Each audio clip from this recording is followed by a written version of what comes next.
Iyeriobame, Iyeriobame bia, Iyeriobame we, Iyeriobame bia,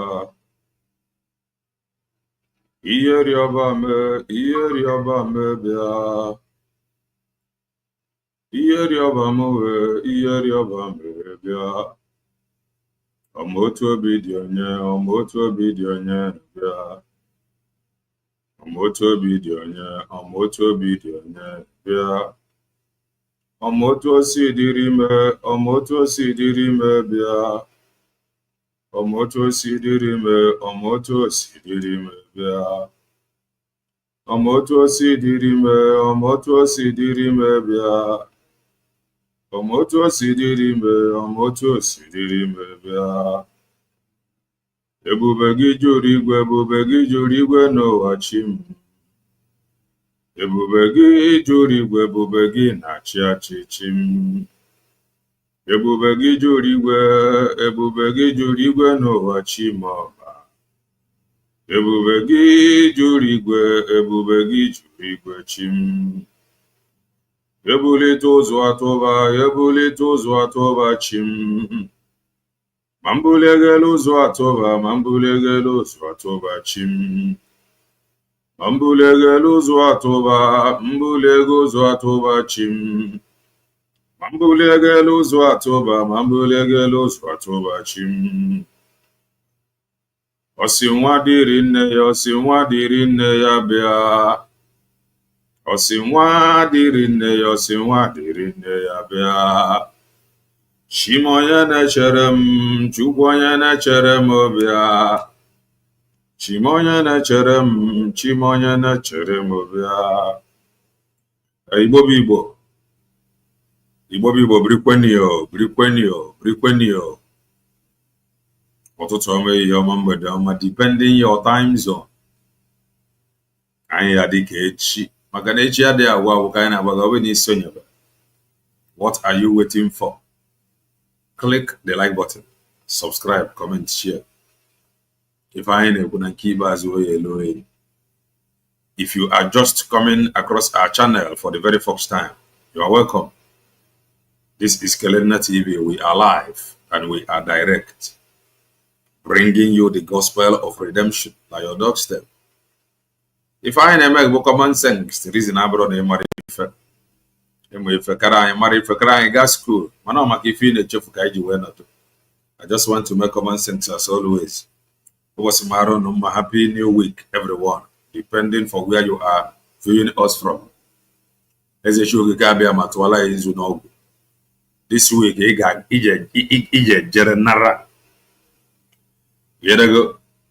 all your heart desires, by the mercy of God, God is going to enable you to meet them all. This week, this week, victory, victory, victory, all round victory this week. He said, Ekene Dirichukwu, you are welcome. Give to Okeke, you are welcome. Ebonyi Ifeanyi, no Rienne, Kachikesi, you are welcome. Chigozie BTV, no Rienne, Ifemji South, no Rienne, Biafra Spirit TV, you are highly welcome. Chima John, you are welcome. Gozie Ezenwa, no Rienne, Nebugoge, I need to you also because I want to be brave but direct. I want even go from a platform of a brother that I have immense respect for. Mazi Obin knows aga n'obi. Onwe ife odere. Odere onye ọbụla anya na ihe wetara okwu nwere onwe ebe amaghị eme. Abịagodi n'ebe di na nwunye na-anụ di na nwunye. Ife na-ebutekarị ọgụ na mgba mgbe niile ebe amaghị eme. Either from the side nke nwoke or from side nke nwaanyị amaghị eme. And mgbe ọbụla both parties ji achọ imegharị ọ mgbe ọbụla ha ji aghọta onwefa the last option, Frank, no, the last option or the last solution and enable separation. Because na separation adoro, na ha got the best thing for them to do was separation. Na first separate or na first separate maybe na nke nwaanyị jụrụ na ya ma nkwe separation. E mana na aja na no every day. Na ama na no every day. Aja na akọ every day because you cannot separate ikono from inu because mgba anogo ogu mgba akogo onu ko onu ama ora from there anogo ogu every day. That is because ife nke nwoke na-eme nke nwaanyị like ya or ife nke nwaanyị na-eme nke nwoke like ya, the thing je emezi anger abagote iwe no no abagote, and the more iwe no no abagotere, the only thing that solve the problem bo na fa try to adjust or amend the goto onwe fa, and the more na fa fail in what that understanding you got to go if you na una je na work steady and the una na work steady, the best thing be separate. Na separate nwa e mara na either one day na ihe buru ozi nwaanyị or iburu ozi nwoke, by then that separation is by force. Ihe a bụ ife dị n'okwu nwere onwe anyị fụrụ ihe a na mmegbu bụ ife butere okwu nwere onwe mmegbu. And ask that don't push me to the wall. Somebody no na ask don't push me to the wall. Onye afro wall no dị adịm n'azụ na isi no n'iru m kitikiti na-enu onye aka na-enu onye aka na-enu onye aka na-enu onye aka. Let's say you are more stronger than the person. I'm going somewhere, I want to be brief. So open in what was your already kindly share it and comment, subscribe. More open idea and what a notification. The one we did yesterday, I don't know, maybe from the network, the notification did not go as it's supposed to go.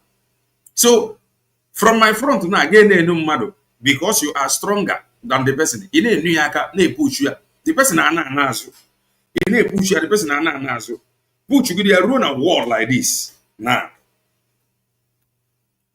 the person don't have any other option than to react, and they get a reaction. The person must fight back. Or Lord of the bar, they helpless. Got to wear on one way. So, and before on a get to work on one way, or a you got to go. If you need any from them, Nimo Kumuroman, a wall like Kalika. So many of us has been pushed to the wall of the Hana Basilikalika. Help is now coming from abroad. So that is that. You must begin to do the right thing. Fondebono. Today, Muhammad Buhari, we news in Ebuya no one and no Buhari. Onya na somebody wanted opportunity to better the life of Bongorians. Opportunity. Head of state. The worst part of it, military head of state, you met a democracy. You were a book or chigro. Yet, Omenwuro affect positively. Omenwo positive impact to their citizens. Iron am not where ban hosi now. Children na bagari na egwu na angore na onwana. That is because na fe na anya ogo no ọchịchị fa dey helpless. Now you want opportunity in no home, no abroad, na ekwu okwu nwere onwe. Ke ife ejije cheta gị. Because ife wetro eji ekwu okwu nwere onwe abụ maka injustice, maka ajọ ife. Ke ife ejije cheta gị tomorrow. Ma ọ bụrụ no na imegidere. Ninos, Sabotua that went to Finland to testify against your future generation. What is happening now, la social media, among those from the side of Mazen Namdekan, those that fought Mazepa, but everywhere. Okay, Hana fight Mazepa. Some of you, Abraham watch Gabo. Now Mazepa na sabotage their effort. Move Hane to restore Biafra. No Mazepa na sabotage. And whenever you hear something like this, if you are maybe no Ghana office now to go and tender or discuss way forward about Biafra. has no office here, but I'm going to say that so bala the office one day and I don't help them because somebody an agent of Nigeria. Agent of Nigeria jacho ka nwere onwe anyị bụ jacho ka nweta Biafra. Onye ọbụla bụ agent of Nigeria bụ isi n'office nke na ịba n'office ya na to discuss way forward. Nju ezi ya nyere gị aka maka Biafra. Ị na na-eti ebe a but that agent will equally go there. Don't listen to them. They are not talking for Biafra. Everything about obodo bụ ngo dị mma. Rapụ ha. That is work of an agent. Ihe a bụ ihe some of you. Ihe a bụ ihe a na-agwụ n'oge a working on the ground. This one is working against Biafra. Ihe a bụ into some of you dey si aghọta ya. Unu ewere ya hate ya somebody na-arụ ezi ọrụ from there. How translate ya down to they are working on the ground. For the past years, really, Maazị Nnamdi Kanu, a na-agwụ n'okwu on the ground. Some of you aghọta ya. A man on the ground down, o nwere ife a na-eme. Now, because na fe n'anya ọdịfa odofe anya na kesi Maazị Nnamdi Kanu agwụgo. Fe n'anya now odofe anya na kesi na kesi Maazị Nnamdi Kanu agwụgo. That the only thing for now bụ boss adị arapụ ya. Then what do you have? Fan abagarizi kpuru. Now ka nwere onwe dị important. Now ka ha na-hold meeting. I hold meeting nke a n'obodo nke taa. Agbara moto hold nke a. Now some of themselves can even go as far as bringing their own money. Itinye to make sure that meeting naga. But they ga afa na-eweta itinye abụọ for the purpose of the meeting ka nwere onwe were bịa. No bụ to set up something again ka ha hazikwa ife ngaja bụ Maazị Nnamdi Kanu pụta ka ọfụkwa ebe o bidoro. And ọfụkwa ebe ahụ o bidoro, the same gang of people will maintain. Oruzie mgbe ego ji na-abịa, they will end up be taking the money. So they are not building future for the nwere onwe na-ekwu okwu ya. They are building future for their own selfish interest or their own gain tomorrow. This investment if run now on the coordinate, ana-aga Malaga, ana-aga ebe a. Ife niile they are just building it now because na fa anugo na Maazị Nnamdi Kanu oge na-adịghị anya na ọja pụta. And the fan chairman na ọ bụrụ na Maazị Nnamdi Kanu pụta na ọ bụkwa ịgakwara Radio Biafra, continue that place ya nwa no before. Continue that broadcast here. Now we are tired of it. Onwezi for ọzọ ga-agwa anyị now. Even broadcasting our enemies, even Bongorians, they are the people now sharing those broadcasts to show you now those broadcasts. Every of his epic store or the Sigia or the social media. So the only thing you have to do is for you to just one day you will see one, just like Mboni about Buhari Jubilee in Sudan, even now. But today, Bongorians, the news is everywhere. Even the news of Maazị Nnamdi Kanu's messages, the news is going viral on social media now more than Muhammadu Buhari. That is the simple truth. The news of all his predictions is going more viral more than Muhammadu Buhari. So that will tell you that he have done sensitizing you. He has that is almost given you no jam. Or preach, no need to preach. Nothing more, nothing remain more to preach to you. So many of them now so far create and agree abroad. The question should be why now? Why not before? The reason I came here now, but I and the mistake because Nanda he build all that thing. At the end of the day,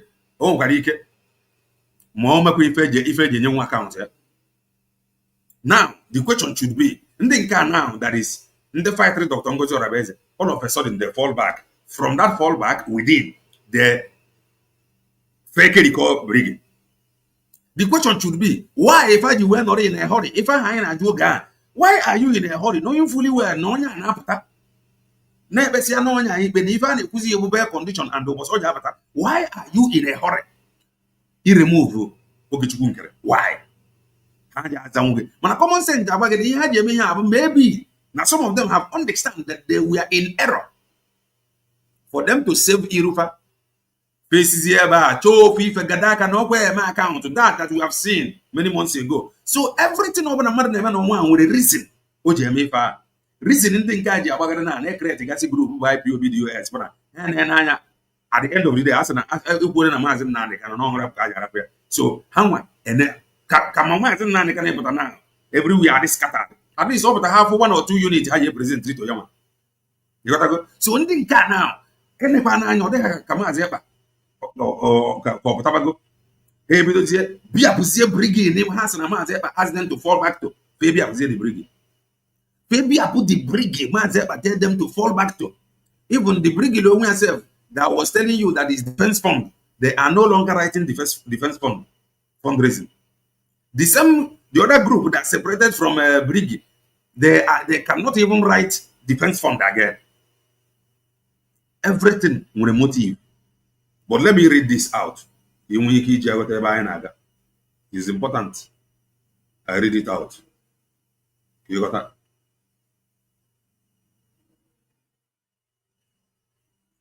Because I know we are not. Some of you will go on. You follow your behavior similar from what I kind of from. Let me read it out. This is Mazi Obinna Victor Zaganobi from his Facebook account.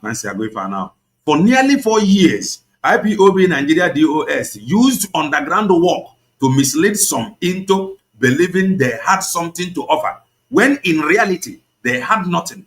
Their only claim to relevance was a hate campaign against Simon Ekpa. Years passed without a single piece of evidence. Years passed without a single piece of evidence. The same accused, months passed, no single evidence against her. While Simon Ekpa and the Biafrans in Biafra land were ready to do whatever it took to pressure the Nigeria state into freeing our leader, Mazen Nnamdi Kanu, through sit-at-home protests. This Nigeria agent posing as IPOB-DOX actively opposed the effort. Alongside their ally Ifeanyi Ejiofor, they went from one media outlet to another, urging Biafrans to ignore Simon's sit-at-home directives. As Mazen Nnamdi Kanu says, deteriorated, urgent actions was needed to secure his release, yet Ejiofor and his group halted Kanu's court appearances until Kanu himself expelled them. Now, with the Nigeria government closing its case against Kanu and his freedom drawing near, these agents have suddenly sprung into actions, establishing IPOB liaison offices.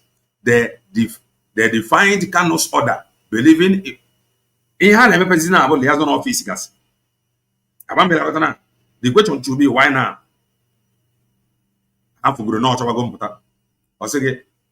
They are opening these offices to deceive him into thinking they advanced the struggle during his detention. If a Jamaican office here now about office or the aka, that is just all. Because the reason why is I got Finland. Finland or their picture or out of love. Everything over the motherland were motive, either good or bad. Some of their followers have even claimed that if Kanu returns and disowns their DOS, they will be furious with him. I pity these traitors, for they have no idea of the fierce resolve Kanu will bring upon his release. What I read out is from Mazi Obinna Ozaganobi from his Facebook account. The reason he Jabaga and Pegasus office are Mazi Nnamdi Kanu Potacodiaka. Another Abalekaleka.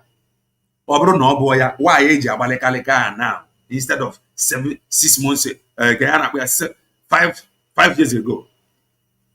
This Upona Abalekaleka account and the new brig if you ever also and the HOAPM. Why now? Why not 7 months ago?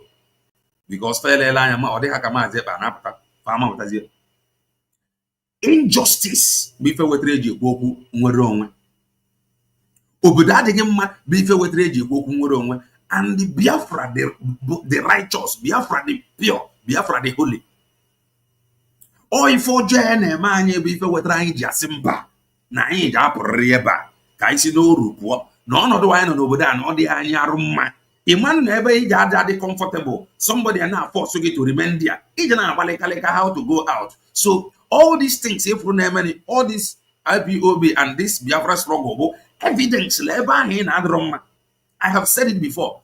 na politics bụ ngo owe ikeketa orie a na-anọtị ya n'ọgụ, and ndị Igbo anyị enwero onye dị ready iti aka n'obi si anyị ka ejebe Abuja ka eje lụta presidency nke ndị Igbo n'ọgụ. Ọ bụ na anyị nwere ya, there is every possibility na amalị ekwu okwu nwere onwe, because anyị ji afọ na anyị menwuru ya na center. The reason why anyị ji ekwu okwu nwere onwe, anyị ji wee feel la nwere onwe abụ the last option, bụ na anyị na-ene anya we cannot trust anybody, and o nwerekwana ya onye dị ready isi anyị nna ka anyị jee na Abuja ka anyị jee lụọ ọgụ presidency. Kama anyị jebe jee lụọ ọgụ presidency, ụmụnne anyị ndị na-eme interview a na-asị na this 2027 that they are going to play Jagaban kind of politics. And what was the definition of Jagaban kind of politics? That they are going to support a northern politician instead of their own, knowing fully well that Buhari ele not 8 years with Osibanjo as a vice before Jagaban Arigro with Onye North as vice. Now Onye Kanya bụ onye ga-asị anyị na anyị ejekwa not bazie m onye ife ị na-azọ. Can you trust such people? You cannot. That is the simple truth. So let me play something to you. Okwu nwere onwe a ga-adịrịrị because no the precious or the righteous. Come and listen to this. I just want to be brief so that we come back later in the day and they continue where we stopped. By no one is in France. This and this thing is the truth. No matter how you try to look at it, okay, Buhari and dot in a nation. Today, where is that Buhari? Buhari Bramba that he is going to speak to Ndebanye in a language that we understand. Today, where is that Buhari? Omeronye jindu ya nenu. Omeronye jindu ya nenu. Ndeni na ho wichiri na ndi ajara. Today, many of them no kwando. The only thing that matters, now in a do the right thing. Ya can do the work on your man. They want to impact positively. Nande fana show man on this listen to this man. Biafra. Then on another one in Jabari, he put the two together. He would ever tell may ya put and two the wedding over the bone, they comfortable. Negant. You see this Biafra thing, you know, if he die. Oh, the sound is coming out clear. Also, that you see this Biafra thing, normal one time. The truth, Biafra thing now, or the pure, or the holy, or mebu with rage. And the people who Mebu have sworn, okay. The people who Mebu have sworn that they are not going to stop. They are going to put you to the wall. Even now that wall, so no matter how you try to sabotage it, no matter how you try to use it to make money, so the only thing the only thing your sabotage and they did the struggle is to linger or prolong that very mission. Just for the meantime, the only thing they did this struggle is to prolong it for the meantime. When succeed to break it, you cannot break it. Mama has they cannot put say that you cannot penetrate. That they are not going to stop the oppressors. No matter how strong the struggle is built as one of strong built. The highest thing of it, that struggle is built because of Mebu. It builds that is it. The taproot of the struggle is built matter what you are going through. And it is normal. Now those that is persecuting you, that they are not going to stop until something forces them to stop. It is just like that. The spirit in or the pure. And here with Mebu. And in that they are not going to stop.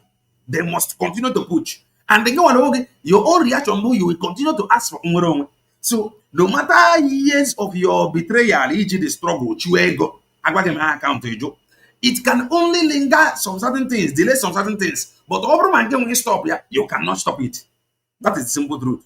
You cannot. Because the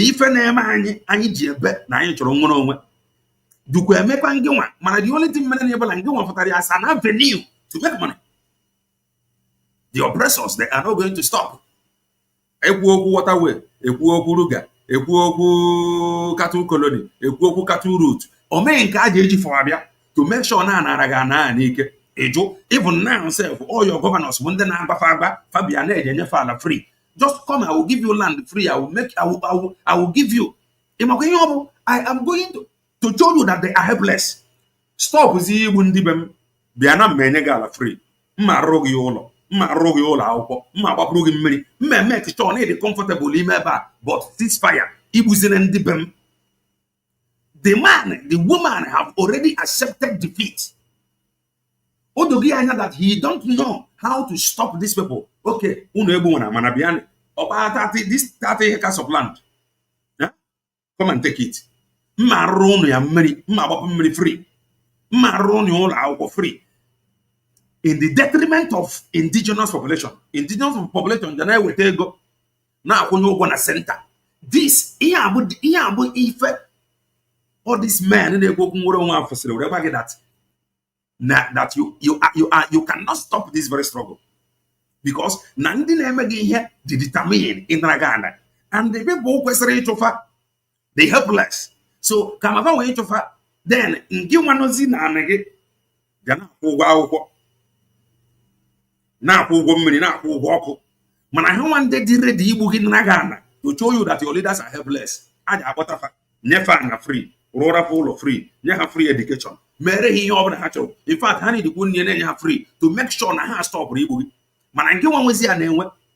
Ije joke naga. Man, I want the brabia with Ebe and them. They will be riding in horses. That is the simple truth. Yeah, with a you cannot destroy IPOB. One, the reason IPOB because of injustice. And that injustice and the people they are not going to stop.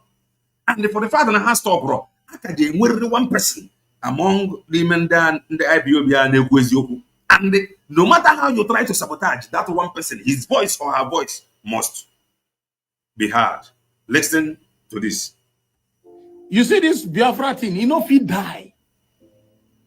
Because the Nigerian government don't make the thing popular. He not go die. Even children they never born. Also, they don't make the thing popular. Before the when you can see no they can arrest. About that, he about the problem. But they don't want to do the right thing. By so the family or the popular. But solving the problem, before any old look if he mere obodogi. If Americans in HB before Lukua call if I get gayante. But you Lukua that America is already built. America now. In fact, in born on email for America, we go to already. I'm more American, at least who believe it already. America, I'm here because of this thing that he is going to serve in the military with all his heart and mind and his loyalty. That for Bodam area, in fact, at least I'm on the other social amenities. In HC, he to bail back what they have given to you or what you have gotten from America. I'm working at least your mother baggy if you benefit grow from America. You want to know what benefiting join with the story your mother or your dad you benefit grow. In now what you will do for America. Oba Morgan never brought a mosquito and in fact, I'm morgan the story I got when we broke Bonam in no for 6 months, and one attack your mother and your father will they end up being cleaner. Or America, crocodile the outcome. Obi adegem it on nature if you gemele diobodo. Omen ba ja crocodile na am no na nege ji ego na ogo na nege no for 6 months. obi ya agbagodi gị njọ ife iji na-agbagodi. In fact, ị ga-amata na ihe a bụ wall of Jericho, and that wall of Jericho kwesịrị ka akwatuo ya akwatuo. Mana onye ahụ na Amerịka bụ nne ya dị na-akọrọ ya nna na mgbe ya dị ime ya gbapụtakwa nne ya bụ onye uwe ojii ego ya mmiri. In fact, na moto ndị uwe ojii bụ ndị lee ya nọrọ lebọ na moto ndị uwe ojii bujere ya ụlọ ọgwụ. Ọkọba ya tọcha nna ala ọdịmma na ịbara ndị uwe ojii. Nwanne m bụ onye uwe ojii na ụlọ ebe a ọ nọchara ritaya na-eri ego, natara onwe ya pension and gratuity na-eri ego. Olewe ya necha anya ọ na-eche ka ife o ji emere obodo, mana ọ bụrụ obodo buru ụzọ gbaa agha ụchụ from the mother's womb ka ị ga-apụtazi tigarazi ihu ịzọba onwe gị na the same system na-achọ ife iji emere obodo a. Nwere onwe ama nkwụsị. The reason bụ na ndị na-ekwu okwu ya dị genuine na-ekwu okwu ya out of mmegbu a na-egbugbu ndị be anyị. Then some people ha nọzi pụtara ya ata na avenue to make money. Let's continue to listen. When they born them, you see everything now wisdom. When you say, okay, this war don't end, you treat everybody as equal so that they go forget. Mgbe a sị na ọ bụ ebiele treat ya onye ọbụla as equal ka onye ọbụla chefuo ka ị nọọ ife emegoro kemgbe ọgụ a si wee bi to make sure na etreat onye ọbụla. Adịm ekwuzi okwu side nke be anyị o, because as it is now everybody n'obodo Bongo is suffering. So omenugo steeti ka ili ya mma. Adịm ekwu okwu ọgụ now everybody is suffering, everybody. So ka ife je nye gị obi ike ichebe ife ije mere obodo a ile anya na south ahụfụ, north ahụfụ, east ahụfụ, west ahụfụ, eji ahụfụ anya isi. Ndị kwesịrị itreat onye ọbụla equal mee ka achọ na arụrụ ụlọ ọgwụ. Like the worst painful part of it bụ na all your leaders, Bongorian leaders, many of them ba abroad ka ha na-anwụ. Onye nke anwụrụ anwụ na abroad ka ọ nwụrụ. Just continue to listen. Now, what you have young talk? You know what I mean? I know they take I see something make I no read. Effiong, when they surrender, Philip Effiong, in 1970, he said, if you fail to treat the surrendering Biafra well, their children will rise up and fight again. Onye yelele anya na-ekwukwu ihe a na ọbọkwa onye Igbo, mana ọ na-ekwu oturu gị ihe Effiong kwuru na ọ bụrụ na iji treat ndị a well, their children, ka ihe bụ treat mmadụ well, ime ezi omume, ime ife ị kwesịrị ime. Mana ị continue kwa na-treat kwe ndị ahụ the way you treated their father, they must react, because that is human nature for you. That is human for you. Yes, that is human for you. Mezi omume, mana ị treat kwe ndị a the same way you treated us. That is nature. That is human for you. Pushing somebody to the wall if you look up one again. Just imagine, since 1970, one Nigeria. Then come begin to the complain of marginalization. Then complain, say, okay, you take their property, you give them 20 pounds. All of them started again. They migrated. Some leave Nigeria, some go different states, migrated. The reason why some eastern states were empty today about that ordinarily we love traveling. The reason the place were empty, but there is no job, nowhere to start from. It's water. Everywhere they were empty. Because every university already. University of Nsukka, University of Imo State, you were Anthony, just name them. Yet you will end up going to Lagos or going to Calabar. Even now, say Lagos or Calabar, in fact, if I did this again, why cannot school? If I did how to Japa, I did a say our east, Ibajan North, or Ibajo Calabar, or Ibajo Lagos. Now we go to the Ibu because it is already unbearable. You got that? Let's continue to listen. Till they then get their feet again. Most of them, when they agitate today, they never born them in 1970. Exactly. They never born many of them in 1970. But what happened? Many of them grew up seeing what their father saw. Reading the same. That is why I had to weapon history. Man, no way if you make in a weapon history. The people in the Wepro history, are they comfortable? Are they okay? Are they open doing? Are they enjoying? Immediately they fail to enjoy, they will look back. Why am I going through what I'm going through? Somebody somewhere must tell them. If I were to read what's about the Wepro history?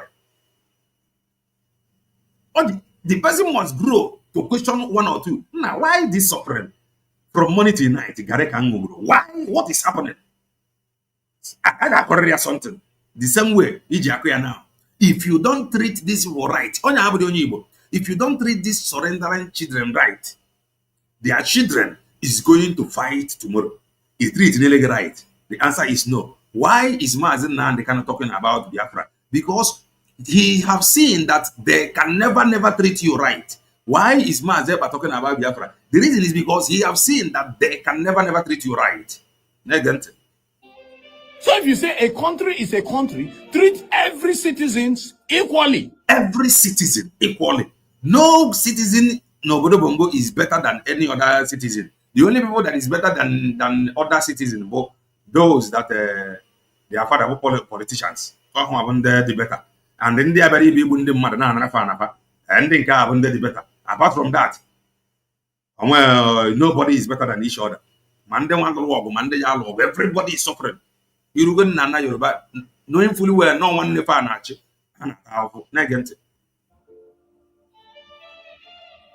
So imagine I'm now saying, these people, they deceive themselves. You are making them more stronger. Exactly. You are making them more stronger. Picking where they born today for Igbo land, he don't know what they call Biafra. Exactly. Because of powerful. When you say you are marginalizing, you will not give them equal right like others. Igbo man will not rule. One thing. How? How you think say he go walk and you go there in peace, then go there in peace? They are already some people they are already used to it. They are comfortable. Because I'm gonna have they are comfortable. If I be faking it to comfort that na pursue. Na law of their turn. After all, Buhari actually 8 years with Osibanjo, Ritual, Tunumbuari Group, with Onion Not. Kamaya when was in a song here, or not, but Gimba. May I just support why not? It is your day. Something is wrong somewhere. Agree, then go fight. If you say they no say they won't go, give them the same right when you give others. But they don't get the same rights. And that is where the agitation is coming from.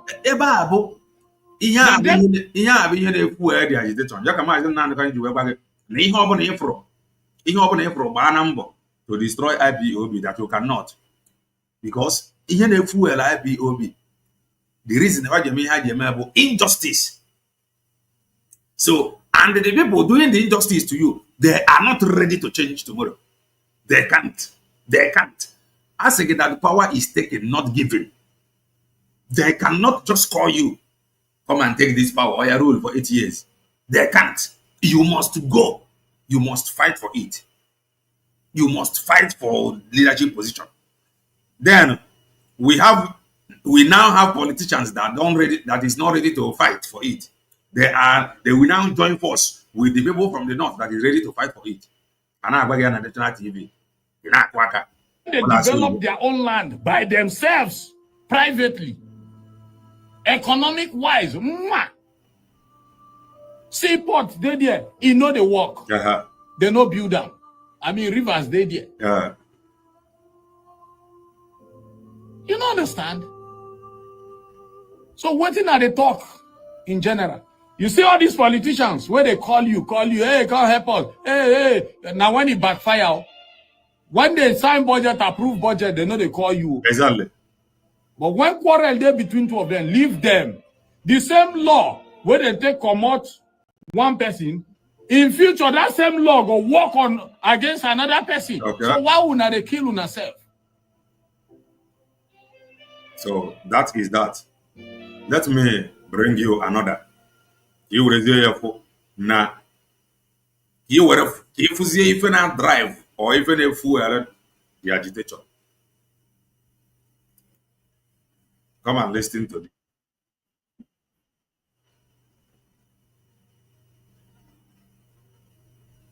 Come and listen to this. This is nothing but the truth, what we are going through. Listen. Your leaders, Hanchanine and abroad. What is your hope as a common man? Buhari 8 years or full logo about the treatment. In fact, or trust all because they are very expensive.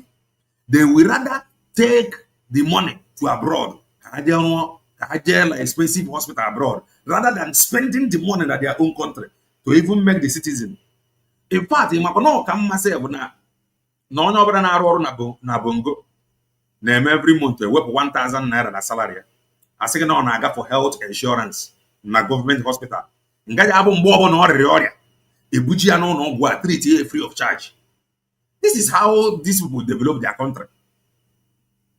Very simple. But what do you have? You have these elders here. They are not ready to do anything. And in their old age, Farahana, move. Sorry, I must take this call.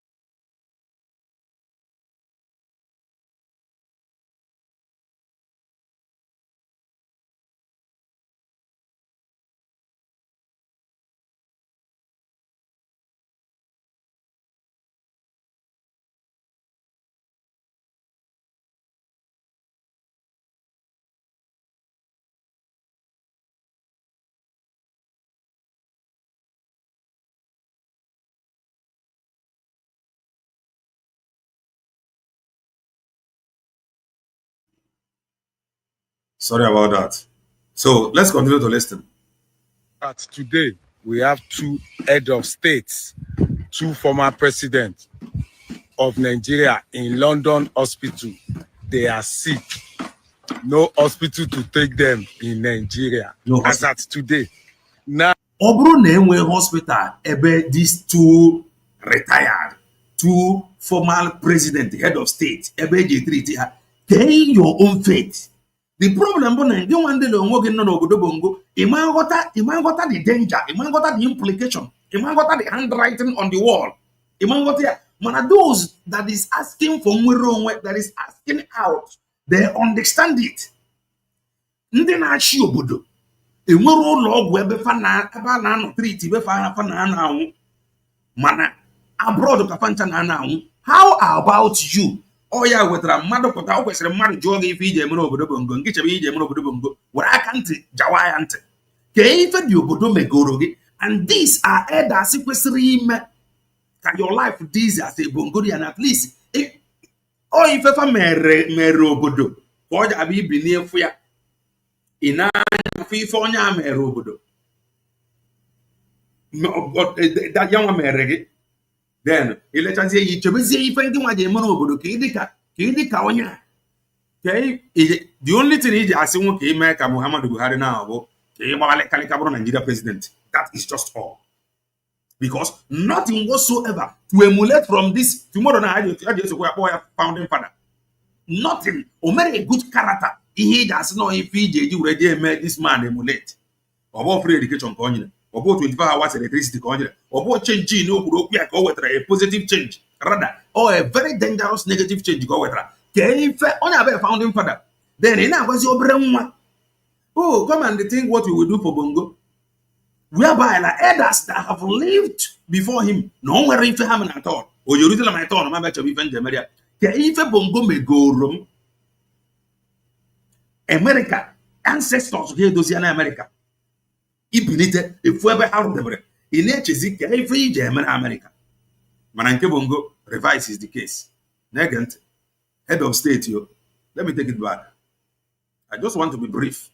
But today, we have 2 head of states, 2 former presidents of Nigeria in London hospital. They are sick. No hospital to take them in Nigeria. As at today. Now, president now have to send vice president to go and check on them in the hospital. Ego ke I spend with presidential jet I stand to be corrected. Vice president apugo. Imego na ya spend neki jeja. Imego na spend the group neki no logo on ano. Imego na ya spend na ni bulati ebunata. Now like this we go the day. If both the injustice sooner drive if eje kwoku nwere onwe. That is the truth. Negant. In London. And you know the funny part of it, the doctors and the nurses treating them there are the japa from their country. Okay, now the doctors and the nurses they treat in there never fano. No log one abroad. But those that ran out of Obodobongo. And this same elders here that is sick, like that London hospital, they are the same people who could not fix hospital in Obodobongo. And they are the people that force those that japa to japa. And what do you have? They end up meeting the people that ran away because of Obodobongo. They end up meeting them in the hospital in London. And all the same Japarians, all those Japarians, when they treat all these Japarians na Japans in their old age, because those ones Japad when they were young. To go and look for greener pasture. You got to go, but these Japarians Japad like their old age, like their sick bed. They meet the young Japas. And when you can say, joy and Arab because how one know a doctor a nurse na big for job na brother. Oh, these elders that Japas like their old age for treatment, all those elders when they contribute to refer that young doctor na gabiga na broad. They ran out of Obodobongo because now these elders failed to do what they're supposed to do for their own people.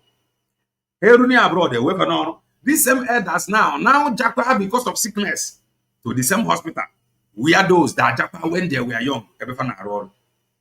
This is what is fueling the agitation. Nothing more, nothing less. That they refuse to empower. So they are the doctors that are making waves. They are the nurses that are making waves in UK, helping them to get well. The doctors with japa where they no fit take care of in Nigeria. The nurses with japa where they no fit take care of. They are in London. Okay. Imagine 2 former head of states, 2 former presidents. They didn't build one single hospital that they can, in their old age, that they can go. Yoruba ni ma je kin kusibiti ko sasho mi. That means they were unable to build a good hospital that they can go in their old age. So the 2 of them are now in London. Buhari and Abdusalam received. Eba ka aja no nwo.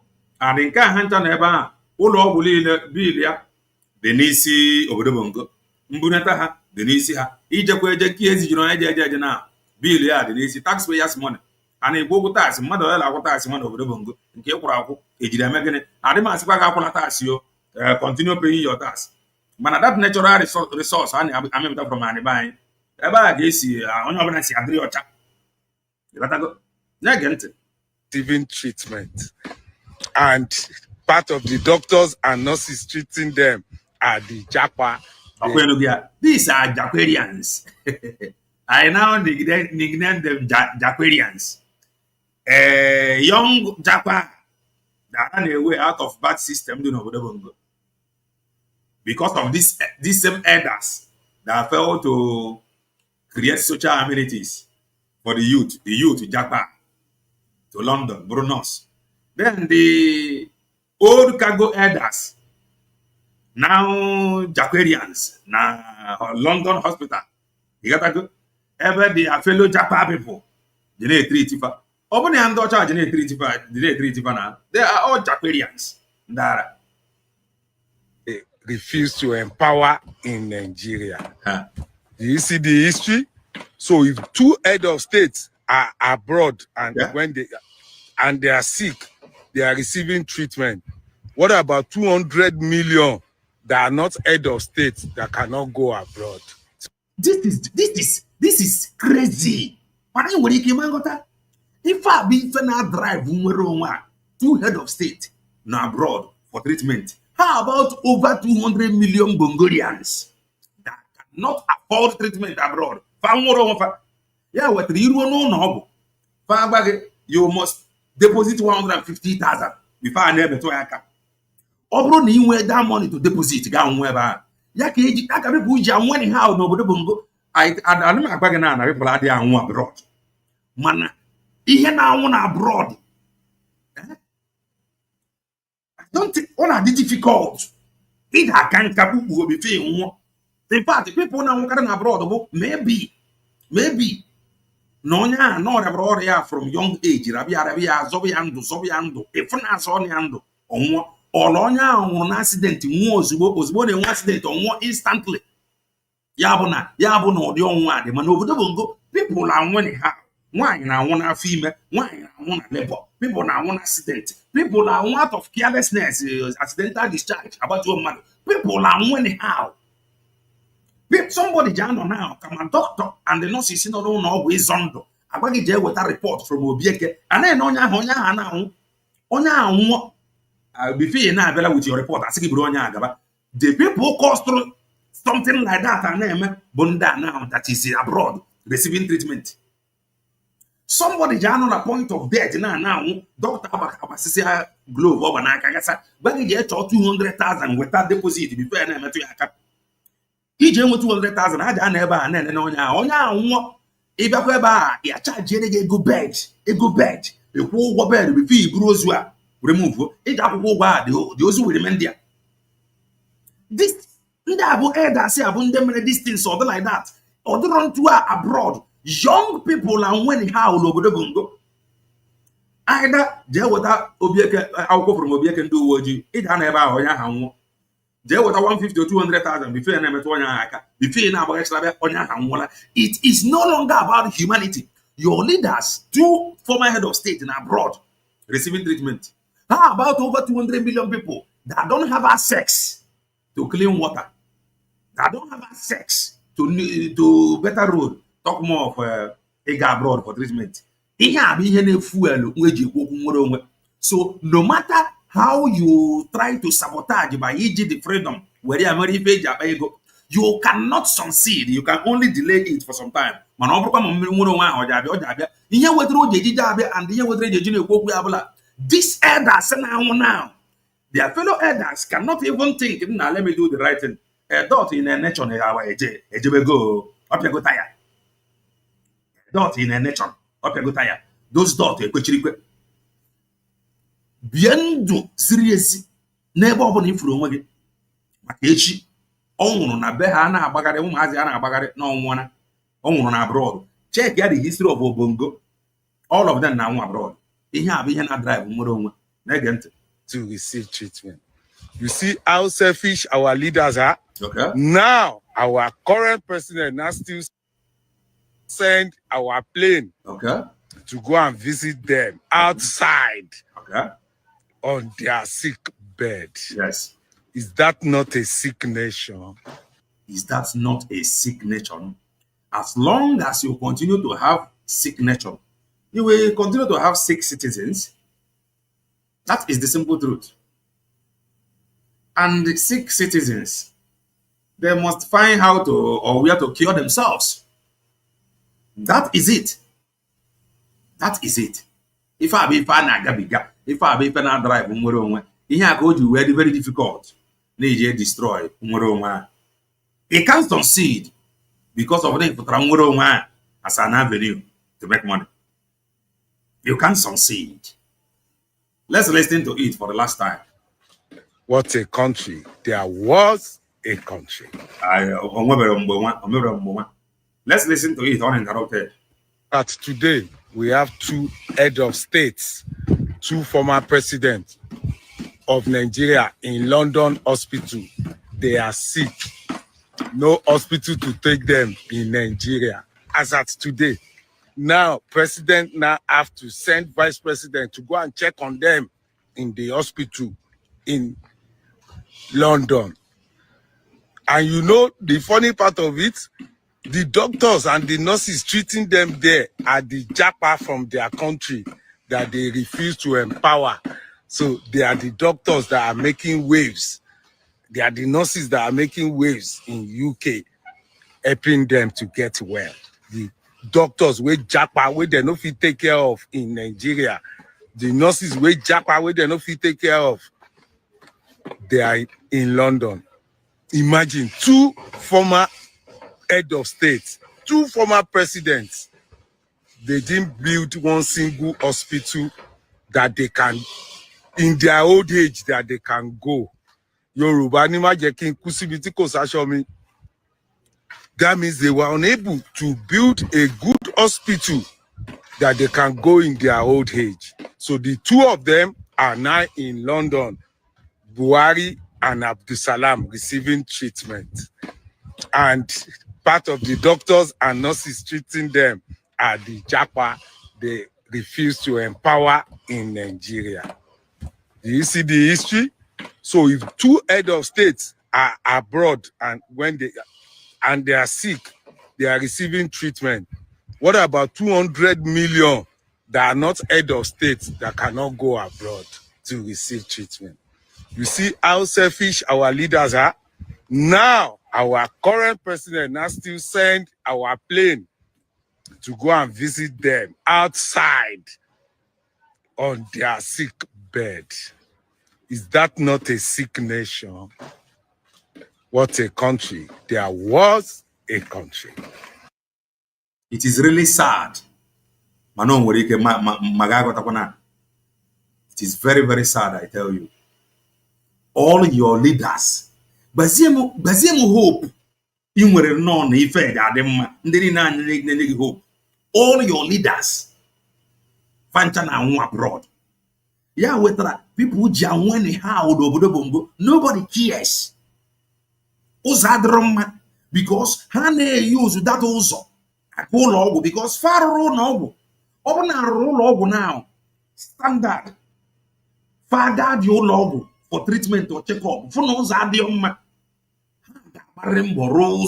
Is ya go logo.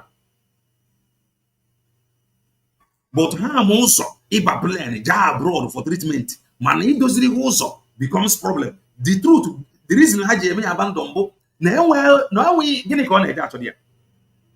Many of them are with their roses, fancy and never because have paid you before. Obruna standard logo, I got also a sick nation. Opening with a standard company, especially your logo. Emergency and went abroad. Emergency there were zoned. You know, Hana Horn emergency now. Mutunine, I got one side. To make sure na emergency bujiri for your cousin there. Cornell emergency no go. This is what is driving people crazy. That is the simple truth. It is about humanity. Humanity. No one Ghana. Buhari achiana 8 years. Chesiani to on Nkiaga the organa. Kendora por alpha na the next generation. Kora por the sufferness. The suffering. All of them now abroad. All your political leaders now abroad. The only thing it has okay. And all this way for here now, Magarene, Brig is an empty brig now. Brig have emptied it all into USB. Make sure you join us today in some hours' time that we may continue never impossible. Now that broadcast of that white painted hair woman. There was a place. There is a place that man said that brig. That we bring. I'm was in a brig that motor USB. Ha! I had it. I was shocked. I'm gonna go to work here. So USB car motor now. And young I believe now move USB. In the APM, I will just. The target is not the APM. The target is the white painted hair woman. The reason is because they claimed Namaze phone to fall back And we are scared. Under whose leadership? They did not answer. The same instruction of Mazeba. This is the reason why I told you some days back that we continue to blame Ndota. Ordinary covenant, ordinary obey instruction. We cannot. Mazeba asked you to fall back. You went there, create problem, divide the house, and run away. Oh, but that's there now. This is how we are. This Yoji. He asked you to fall back. You fall back, created problem, destroyed the remaining one. Oh, but now, a useless elders that could not put house together. What is happening? We are from. We must get it right. So that if this our son comes out, let us present this thing to him. At least, elders. These are shameless elders. They are the lives of this head of states, land treatment abroad. All of them, they failed to put the house together. The target is all of them that fall back.